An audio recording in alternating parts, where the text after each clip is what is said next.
пръц, пуф пав, пуф пав, пръц, пръц, пуф пав, пуф пав, пръц, пръц, пуф пав, пуф пав. Бъдете, братя, без стеснение, не се измъчвайте от зор. Защо ви е ограничение там, дето нужен е простор? Защо ви трябва да се стискате? Пръднете си със силен глас, с тони тембър, както искате, тенор, сопрано или бас. Пръднята, братя, е изкуство, прекрасен музикален дар. Като пърдиш, пърди с чувство, с квалификация и жар. Защо ви трябва да се стискате?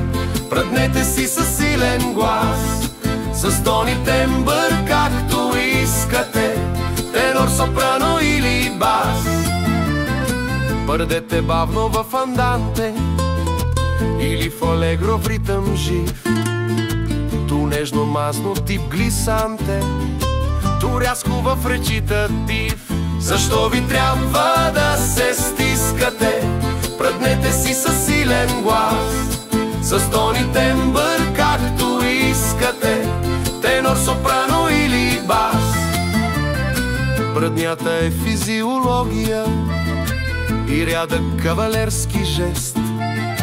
В нея няма демагогия, а доблест, рицарство и чест. Защо ви трябва да се стискате? Пръднете си със силен глас, с тони тембър, както искате, тенор, сопрано или бас.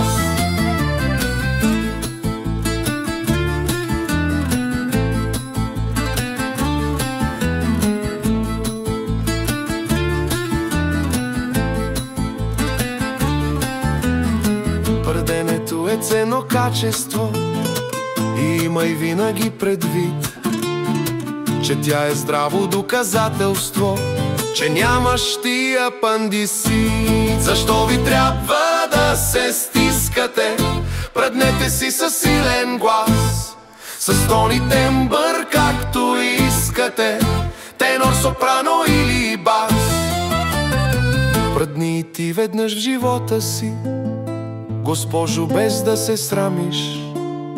Аз знам, че всяка нощ в леглото си ти без стеснение пърдиш.